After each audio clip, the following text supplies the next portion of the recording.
Hello, Leiden geometry students. In this assignment, we are going to talk about the SAS rule for side, angle, side. Now, if you completed the assignment on side, side, side, you might be looking at this thinking, hey, I kind of know what this is going to be.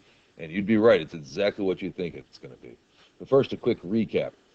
All right, so for two triangles to be congruent, like these two triangles, if I wanted them to be congruent, every part in the triangle on the left would have to be the same as the matching parts in the triangle on the right. In other words, all of this stuff, three sides and three angles, would have to be the same as all this stuff, three sides and three angles. If that's true, then the triangles are congruent to each other. That means they're the same size and same shape. But we don't have to check all six parts, three sides and three angles. We started talking about a shortcut in our last assignment. The shortcut was called the side, side, side rule, in which if the three sides in one triangle are the same as the three sides in another triangle, then the triangles are automatically congruent. And that means that all the other parts would be congruent as well. In other words, the angles as well. We're going to talk about some other shortcuts, and specifically the one about side, angle, side. The side, angle, side rule works like this. Here I have two sides connected for a triangle. I'm missing the third side. I don't know something about these angles. But if you can tell, I've glued these together so that the one angle is set. And actually, we have two of these. So in these two cases, we have the green sides over here are congruent to each other. The blue sides down here are congruent to each other. And this angle is congruent to this angle. And after a quick set of measurements here, the green sides are both 3 inches long. The blue sides are both 5 inches long. And the angles in both cases are 37 degrees. Now, if someone was to start with this beginning of a triangle, and someone else had this beginning of a triangle, and I was to ask them to finish the triangle, find some way to finish the triangle, except you can't change the length of the sides. You got to keep this 3 and the 5. And you can't change the measure of this angle. It's got to stay 37. If you were asked to finish this, there's only really one thing you can do, which is look for a segment that fits here. I can't find one that's too long or too short. It would have to be one that fits exactly in there, like that, and one that fits exactly in here, like this. Anything else would change the beginning measurements. So in other words, if two sides and the angle between them in one triangle are the same as two sides and the angle between them in another triangle, there's only one way to finish the triangle. You're stuck with how you'd have to finish this triangle. So when two sides and the angle between them are congruent between two different triangles, the whole triangle is going to be congruent. So with a little less tinker toys, here are two triangles, and this is what the side, angle, side rule says. It says if two sides and the included angle in one triangle, so I'm going to mark that, here are two sides and the angle in between them on this triangle, are congruent to two sides and the included angle in another triangle. Here, we put those measurements over here. Notice the triangle's been rotated and reflected a little bit. But if this is true, then the triangles have to be congruent. Two sides and the angle between them are congruent to two sides and the angle between them. Automatically, the triangles are congruent. Okay, this can be pretty easy and straightforward, but there is one small catch, and it has to do with this part of the sentence, the included angle. So we've already used up the word between when we talked about things being on a line or segment. So an included angle, we can't call it the angle between. Here's what the included angle means. It means for my two congruent sides, the angle has to be the angle that connects them. Here are the two sides marked that are the congruent ones. It's got to be this angle in here that connects those congruent sides. That's what's called the included angle. If we were trying for side, angle, side, and we had instead this angle up here, this is not the right angle. It has to be the connecting or included angle. If I had this angle over here, this would not be side, angle, side. It must be the connecting or included angle. So up here are 4 sets of problems. These are examples where they might be side, angle, side, but the angles have been moved around to change this around. So for example, in this first problem, we want to check if these two triangles are congruent by side, angle, side. Number one, we check our sides. So this side's congruent to that side. They're the same marks. Check. This side's congruent to that side. Check. The blue sides are congruent. And then the angles. Is the congruent angle the angle that connects the red and blue sides? Yep.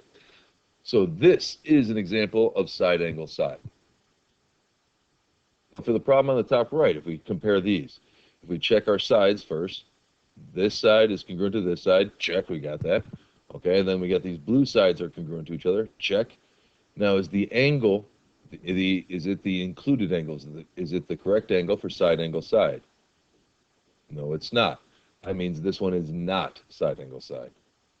Down on the bottom left, same check. Try to decide if this is side angle side. Here, if we compare these two sides, those are congruent to each other, check. And then these two sides, they're congruent to each other, check. And then you have to check to see if the angles are in the right spot. And this one's a bit of a trick question because in the first picture, the one on the left, that angle is in the correct spot. But in the second picture, the angle is not. It has to be both triangles. So in this case, these triangles are not an example of side angle side. So that's a no. And then the last one, the other kind of trick question. If we start comparing our sides, this one's a little bit different because if you look at where the sides are, this side over here is congruent to this side over here. It's not saying that the measurements in one triangle are the same as the measurement in the other. It's just telling you the triangle's isosceles because these two sides are congruent to each other. Over here, these two sides are congruent to each other.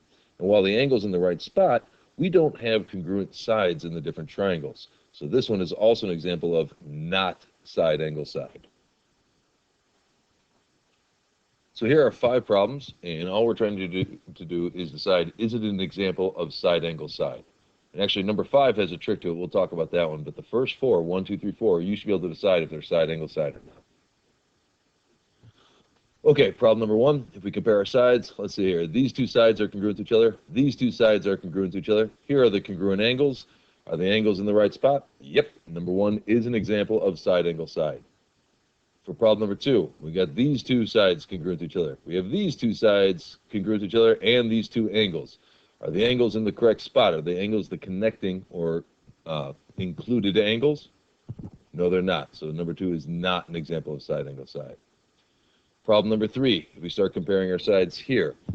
In this case, these two sides are congruent to each other. Uh-oh, this is like that last example we saw a few minutes ago, where it's not telling you that they match to the other triangle, just that the triangle's isosceles. These two sides are congruent, these two angles are congruent, and these two sides, but the sides in one triangle aren't necessarily matching the sides in the other triangle, so this one is not an example of side angle side. How about number 4?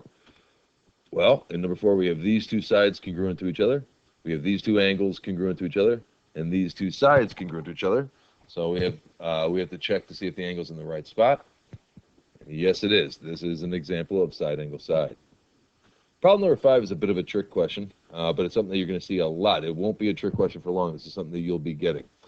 All right, in this case, if we look at our two triangles, we know that these two sides, are congruent to each other. And we know that the yellow sides are congruent to each other, but these angles here are also congruent to each other. They're vertical angles. We're going to come back to that in tomorrow's assignment. But these do count as being congruent. The vertical angles across each other, we know they have to have the same measure. So this would be an example of side angle side. Okay, so what we're going to do with side angle sides next, the last thing here is we're going to work on a couple of short proofs. Okay, so we're going to do a pretty easy proof involving side angle side. We're given a couple bits of information about our triangles. Two sides are congruent, two sides are congruent, a pair of angles are congruent, and we're being asked to prove the two triangles are congruent.